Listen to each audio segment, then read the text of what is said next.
Hello friends, welcome back to my channel Shiv Disha. तो आज के वीडियो में हम कान्हा जी के लिए ड्रेस बनाने वाले हैं। ये ड्रेस मैंने 2 नंबर के कान्हा जी के लिए बनाई है। आप इस ड्रेस को 3 नंबर के कान्हा जी को भी आसानी से पहना सकते हैं। तो आज एकादशी है, आज कामिका एकादशी है। एकादशी को कहीं कहीं ग्यारस भी बोला जाता है।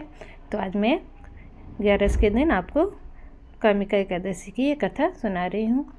हर वर्ष श्रावण मास की कृष्ण पक्ष की एकादशी तिथि को कामिका एकादशी का व्रत रखा जाता है। इस प्रकार आज कामिका एकादशी का व्रत रखा जा रहा है। इस दिन साधक जगत के पालनहार भगवान विष्णु के निमित्त व्रत रख विधि विधान से लक्ष्मी नारायण की पूजा अर्चना करते हैं। धार्मिक मान्यता है कि कामिका एकादशी का व्रत करने से व्यक्ति द्वारा अनजाने में हुए सारे पाप कट जाते हैं। साथ ही पृथ्वी दान और गोदान समतुल्य फल की प्राप्ति होती है। अतः साधक श्रद्धा भाव से कामिका एकादशी पर श्री नारायण, हरि विष्णु और माँ लक्ष्मी की पूजा उपासना करते हैं।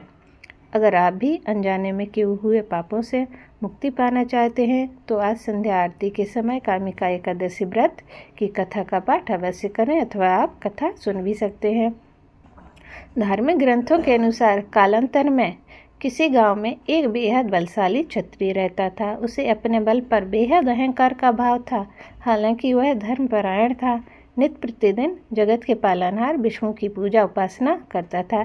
एक दिन वह किसी विशेष कार्य हेतु कहीं जा रहा था। मार्ग में उसकी भिड़ंत एक ब्राह्मण से हो गई। उस समय वह आवेग में आ गया। ब्राह्मण व्यक्ति उसे कुछ समझाता उससे पूर्व ही वह ब्राह्मण से हाथापाई करने लगा। ब्राह्मण बेहद दुर्बल था। वह बलशाली क्षत्रिय के प्रहार को सहन न कर पाया। इसके चलते तत्काल ही उसकी मृत्यु हो गई। उस समय बलशाली क्षत्रिय शक्ति में आ गया। वह प्रायश्चित करने लगा। उसे अपनी गलती का एहसास हुआ कि उसने बल के दम पर निर्बल ब्राह्मण की हत्या कर दी। आवेग में आकर ब्राह्मण व्यक्ति की हत्या करने से वह बेहद दुखी हुआ। यह सूचना पूरे गांव में आग की तरह फैल गई। क्षत्रिय व्यक्ति ने गांव वालों से क्षमा याचना की। साथ ही ब्राह्मण का अंतिम संस्कार विधि विधान से करने का वचन दिया। हालांकि पंडितों ने अंतिम क्रिया में शामिल होने से इनकार कर दिया। उस समय क्षत्रिय ने क्षमा याचना कर फल जानना चाहा। तब पंडितों ने कहा कि ब्रह्म हत्या दोष का प्रायश्चित करने के पश्चात हम लोग आपके घर पर भोजन ग्रहण करेंगे। यह सुन क्षत्रिय ने ब्रह्म हत्या दोष प्रायश्चित करने का उपाय पूछा। पंडितों ने कहा कि सावन माह के कृष्ण पक्ष की एकादशी तिथि को विधि विधान से जगत के पालनहार भगवान विष्णु की पूजा उपासना करें। साथ ही ब्राह्मणों को भोजन कराएं और दान दक्षिणा दें। ऐसा करने से आप ब्रह्म हत्या दोष से मुक्त हो जाएंगे। कालांतर में क्षत्रिय ने ब्राह्मण व्यक्ति का दाह संस्कार किया। ब्राह्मणों के अनुसार सावन माह की कामिका एकादशी तिथि पर क्षत्रिय ने विधि विधान से भगवान विष्णु की पूजा उपासना की। साथ ही ब्राह्मणों को भोजन कराकर दान दक्षिणा दी। उसी रात क्षत्रिय के सपने में भगवान विष्णु आकर बोले, तुम्हारी भक्ति से मैं प्रसन्न हूँ। आज के दिन विधि विधान से तुमने मेरी पूजा की। इस व्रत के पुण्य प्रताप से मैं तुम्हें इस हत्या के दोष से मुक्त करता हूँ। इस प्रकार से वह हत्या के दोष से मुक्त हो गया। सूर्य ग्रहण और चंद्र ग्रहण में केदार और कुरुक्षेत्र में स्नान करने से जिस पुण्य की प्राप्ति होती है वह पुण्य कामिका एकादशी के दिन भगवान विष्णु की भक्ति पूर्वक पूजा करने से प्राप्त होता है। भगवान विष्णु की श्रावण माह के भक्ति पूर्वक पूजा करने का फल समुद्र और वन सहित पृथ्वी का दान करने से भी ज़्यादा होता है। व्यातिपात में गंडकी नदी में स्नान करने से जो फल प्राप्त होता है वह फल भगवान विष्णु की पूजा करने से मिल जाता है। संसार में भगवान की पूजा का फल सबसे ज़्यादा होता है। अतः भक्ति पूर्वक भगवान की पूजा न बन सके तो श्रावण माह के कृष्ण पक्ष की कामिका एकादशी का व्रत करना चाहिए। आभूषणों से युक्त बछड़ा सहित गोदान करने से जो फल प्राप्त होता है वह फल कामिका एकादशी के उपवास से मिल जाता है। जो उत्तम द्विज श्रावण माह के कृष्ण पक्ष की कामिका एकादशी का उपवास करते हैं तथा भगवान विष्णु की पूजा अर्चना करते हैं, उन्हें सभी देव, किन्नर, नाग, पितृ आदि की पूजा हो जाती है। इसलिए पाप से डरने वाले व्यक्ति को विधि विधान सहित इस उपवास को करना चाहिए। संसार सागर तथा पापों में फंसे हुए मनुष्यों को इनसे मुक्ति के लिए कामिका एकादशी का व्रत करना चाहिए। कामिका एकादशी के उपवास से भी पाप नष्ट हो जाते हैं। संसार में इससे अधिक पापों को नष्ट करने वाला कोई और उपाय नहीं है।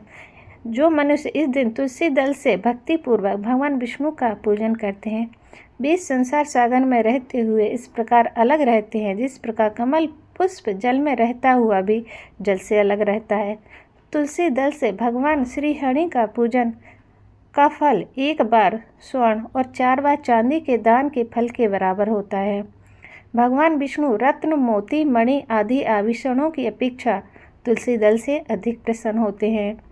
जो मनुष्य प्रभु का तुलसी दल से पूजन करते हैं उनके सभी पाप नष्ट हो जाते हैं। तुलसी जी के दर्शन मात्र से मनुष्य के सभी पाप नष्ट हो जाते हैं और शरीर के स्पर्श से मात्र से मनुष्य पवित्र हो जाता है। तुलसी जी को जल से स्नान कराने से मनुष्य की सभी यम यातनाएँ नष्ट हो जाती हैं। जो मनुष्य तुलसी जी को भक्तिपूर्वक भगवान के श्री चरण कमलों में अर्पित करता है उसे मुक्ति मिल जाती है। इस प्रकार कामिका एकादशी की कथा पूरी होती है। तो आपको मेरी ये ड्रेस कैसी लगी? इस पर मैंने अंदर ये लेस भी लगा दी है। तो अब ये मेरे कान्हा जी हैं। कान्हा जी को मैं ये ड्रेस पहना कर दिखाती हूँ। ये मेरे 2 नंबर के कान्हा जी हैं। ड्रेस मैंने 2 नंबर के कान्हा जी के लिए बनाई है। आप इसे 3 नंबर के कान्हा जी को भी आसानी से पहना सकते हैं। तो आप 3 नंबर के कान्हा जी के लिए भी यही ड्रेस बना सकते हैं। तो इस तरीके से मैं पहले कान्हा जी को चोली पहना देती हूँ। तो आपको आज की अगर कथा अच्छी लगी हो तो कमेंट बॉक्स में राधे राधे ज़रूर लिखें। तो कान्हा जी को ये ड्रेस भी मैं पहना देती हूँ।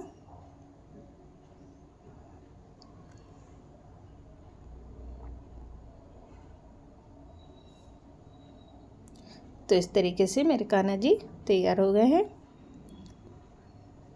तो कैसे लग रहे हैं मेरे कान्हा जी? तो अगर आपको मेरी वीडियो पसंद आई हो तो मेरी वीडियो को लाइक करें, मेरे चैनल को सब्सक्राइब करें। तो मिलते हैं नेक्स्ट वीडियो में। तब तक के लिए जय श्री कृष्ण, राधे राधे।